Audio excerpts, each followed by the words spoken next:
बात होती है अमरजीत भगत की।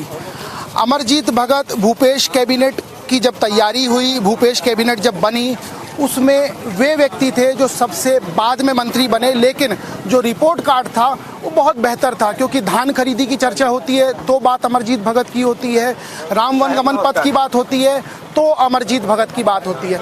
हमारे साथ मौजूद हैं अमरजीत भगत। बहुत स्वागत है आपका इंडिया न्यूज़ पर। जी नमस्कार। क्या समझा जाए, कहाँ तक पहुँचे हैं? देखिए, सीतापुर विधानसभा क्षेत्र के बारे में अगर चर्चा कर रहे हैं तो समझ लीजिए कि सीतापुर हमेशा कांग्रेस के साथ खड़ा रहा है। पूरा छत्तीसगढ़ के संदर्भ में अगर हम देखेंगे तो सीतापुर का जो शुरुआत है वो पूरा छत्तीसगढ़ में अपना प्रभाव दिखाता है, असर दिखाता है। पिछले बार भी चुनाव की शुरुआत माननीय राहुल गांधी जी, माननीय मुख्यमंत्री जी, माननीय डिप्टी सीएम यहीं से किए थे और माना जाता है कि सीतापुर से शुरुआत अच्छी रहती है। मतलब सीतापुर से शुरुआत इसलिए तो अच्छी नहीं रहती क्योंकि साथ में सीता जी का नाम जुड़ा है, और भारतीय जनता पार्टी के जो मुद्दे थे, राम, गाय, गोबर, सब आपने ले लिए और उसी के साथ चल पड़े। तो सीता जी जुड़ी हैं, इसलिए यहीं से शुरुआत बेहतर है क्या? देखिए, उसके पीछे क्या भाव है तो नहीं जानता, लेकिन यहाँ के लोग कांग्रेस को अपना मानते हैं, अपनी मातृ संस्था मानते हैं और कांग्रेस पार्टी हमेशा इस क्षेत्र के ऊपर उनका सकारात्मक दृष्टिकोण रहा है। कांग्रेस को अपना मानते हैं, आपने कह दिया। अब भारतीय जनता पार्टी कहती है यहाँ के लोग हमें अपना मानते हैं। सवाल ये है कि आपकी सरकार की जब बात आती है तो बात आती है बोनस की, बात आती है किसानों की और बात आती है कर्ज माफ़ी की। इसके इतर कुछ और नहीं है क्या आपके पास? क्योंकि यही धुरी बन गए हैं और आप उसी विभाग से हैं। आज से धान खरीदी भी हुई है। देखिए, तो बहुत अहम मुद्दा है कि पूरे प्रदेश में सरकार का जो प्रभाव है वो सबसे ज़्यादा धान का कीमत, संस्कृति, इसी के इर्द गिर्द केंद्रित है। और किसी भी व्यक्ति के लिए और भी ज़्यादा महत्वपूर्ण हो जाता है कि उनके विभाग के काम से लोगों का पेट भरे, उनके विभाग के काम से किसानों के घर में खुशहाली आए, उनके काम से छत्तीसगढ़ की कला और संस्कृति विरासत को नई ऊंचाई मिले। विरासत की ऊंचाई की आपने बात कही, लेकिन जो मूल मुद्दे थे, कांग्रेस की जो लाइन थी, उस लाइन से अलग छत्तीसगढ़ की सरकार चली है।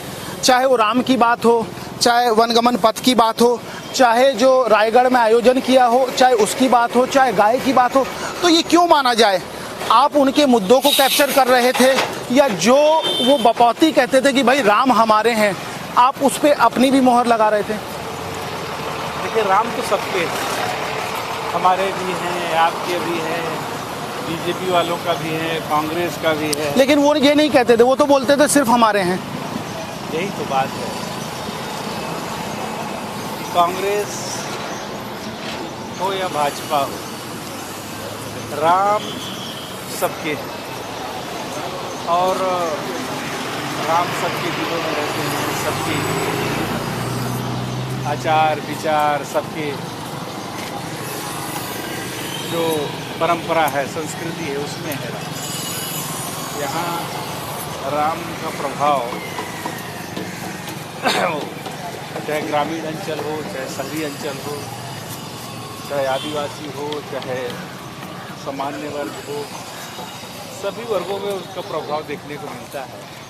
सबरी का राम, सबरी आदिवासी माता अपना झूठा बैर राम को मिलाया है।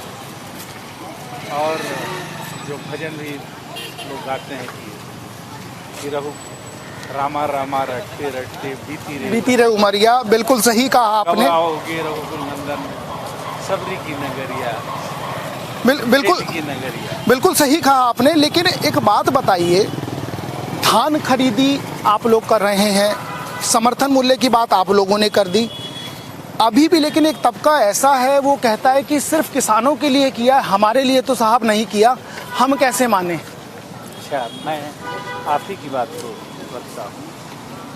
छत्तीसगढ़ की पहचान धान का कटोरा से। यहाँ जितने लोग चल रहे हैं, जितने लोग हैं उसमें से लगभग 85% से भी ज़्यादा लोग कृषि कार्य पे आधारित है, खेती बाड़ी करते हैं। कोई छोटा किसान हो सकता है, कोई बड़ा किसान हो सकता है, लेकिन किसानी काम से लगभग सभी वर्ग भी जुड़ा हुआ है। और ऐसे में अगर सरकार कोई नीति बनाती है और 85% लोगों को कवर करती है, तो मैं सोचता हूँ कि सरकार का जो योजना है, जो कार्यक्रम है, वो सफल है। आपने ही उसमें एक सवाल और खड़ा कर दिया, 85 को तो दे रहे हैं, उन 15 का क्या, वो भी तो हैं।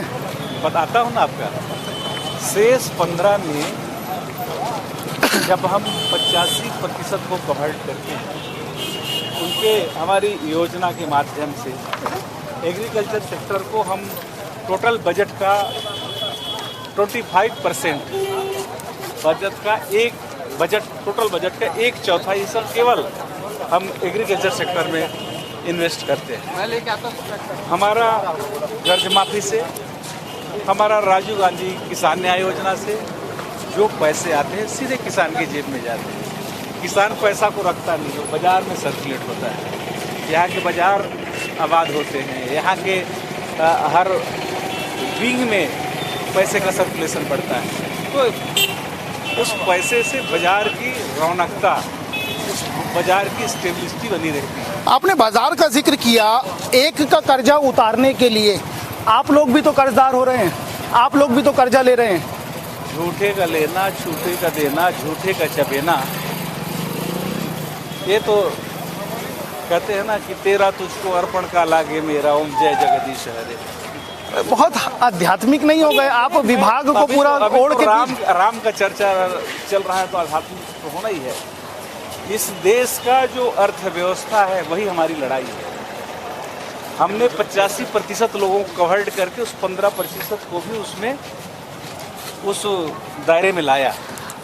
लेकिन भारतीय जनता पार्टी का जो नीति है कि टोटल जो बजट है, टोटल जो इकोनॉमिक्स सिस्टम है, उसके 75% में केवल 4-5 लोग उद्योगपतियों को रखा है। कौन कौन? बस अदानी है, अंबानी है, रिलायंस है, वगैरह वगैरह। 4-5 से ज़्यादा नहीं है, ठीक है। और शेष 25% में पूरा हिंदुस्तान का बजट को रखा है। उसके पीछे सबको छोड़ दिया है, उसके पीछे CBI छोड़ दिया, उसके पीछे ED छोड़ दिया, इनकम टैक्स छोड़ दिया। वो जो बड़े खिलाड़ी हैं, इसमें बड़े प्लेयर हैं, वो तो 4-5 हैं, उनके यहाँ कोई नहीं जा रहा है। उनके यहाँ कोई नहीं जा रहा। ये आपने, मैं आ रहा था लेकिन आप पहले पहुंच गए। आपने ED का जिक्र कर दिया, IT का, आपके विभागों में भी इसका छापा पड़ा? सब जगह कहीं भी पड़ सकता है, आपके यहाँ भी पड़ सकता है। हमारे पास तो कुछ है नहीं, आपके तो है किसके यहाँ? कुछ नहीं है। तो आपके यहाँ जो 75% पैसा रखे हैं, उनके यहाँ तो कुछ जा नहीं रहा है। 25% में पूरा हिंदुस्तान है, उनके यहाँ सब आप एजेंसी उनके दरवाजे में उनके यहाँ जांच करते हुए दिखेगा। तो ये तो प्राइवेट लिमिटेड कंपनी हो गया है ED। ये ED भी, और भारत सरकार का भी जो कार्यप्रणाली है वो प्राइवेट लिमिटेड टाइप। तो ये प्राइवेट लिमिटेड कंपनी का मुखिया है कौन? आप सब जानते हैं। आप थोड़ा बता दीजिए। जिनका दाढ़ी है। दाढ़ी मूछ है कि नहीं? दाढ़ी तो क्योंकि हमारा भी है। हम जानते हैं कि जो इस समय भारत के सल्तनत का सबसे प्रमुख चेहरा है, प्रमुख चेहरा है भारत की सल्तनत का। एक और चीज़ जाननी है, आप ही के संभाग में 2 ऐसे व्यक्तियों की टिकट कट गई कि उनको लग नहीं रहा था कि हमारी टिकट कटेगी, और जो सर्वे भी आए उसमें भी उनकी स्थिति मुफीद थी। तो आखिर टिकट कटी तो कटी क्यों? देखिए, ये तो पार्टी हाईकमांड का विषय है और पार्टी हाईकमांड ने कई मापदंड रखे थे, कई प्रकार के उन्होंने सर्वे, कई प्रकार की ले लीजिए, अभिवादन लेते रहिएगा, कोई दिक्कत नहीं।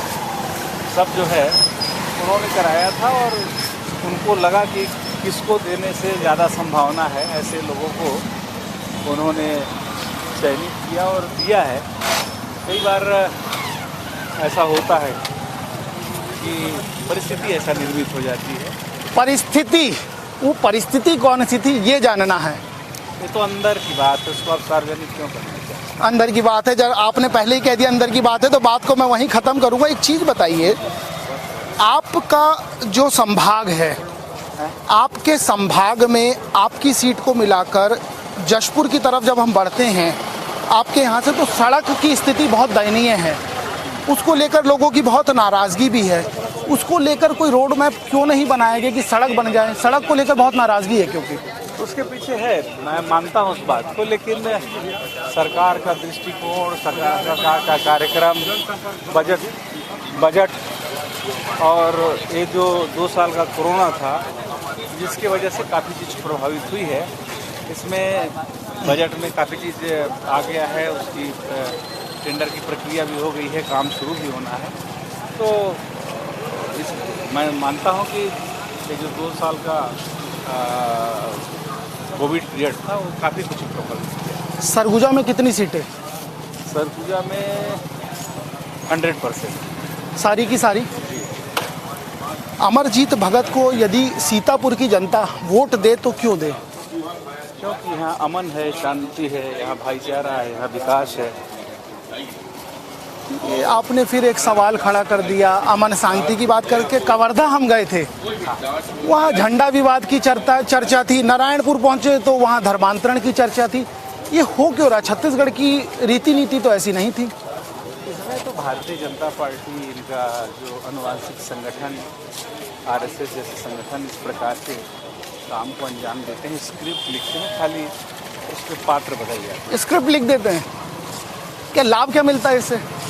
लाभ क्या है? इनको सत्ता में आना है तो इन प्रकार कोई भी हथकंडा अपनाने के लिए लोग तो तैयार रहते हैं। आप आएंगे सत्ता में? क्योंकि तमाम नई तरह की बातें हो रही हैं, तमाम नई तरह की चीज़ें हो रही हैं। आप आएंगे सत्ता में? बिल्कुल सत्ता में आ जाएंगे। 101% आ जाएंगे। हाँ, चलेगी सत्ता? बिल्कुल चलेगी। पक्का मान ले, लॉक बिल्कुल कर? मान ली, लॉक कर दिया। अब की कितनी सीटें? अब सब लगभग जो है वही स्थिति रहेगा, 70-75 के बीच रहेगा। 70-75 के बीच रहेगा। बहुत शुभकामनाएं आपको आपके उज्जवल भविष्य के लिए कि आप दोबारा पहुँचें। बहुत शुक्रिया। ये थे अमरजीत भगत जो कह रहे हैं कि राम का जो है वही सबका, और जो राम का हो लिया वो सब कुछ कर लेगा। तो एक बात तो साफ हो गई है कि इस विधानसभा चुनाव में जिस तरीके से राम दिखे, रहीम दिखे, उसको साथ लेके चलने की कवायद है। और बहुत सारी अंदर की बातें होती हैं, उनको अंदर ही रहने देना चाहिए। फिलहाल के लिए इतना ही, फिर किसी और शख्स से होगी मुलाकात। तब तक के लिए नमस्कार।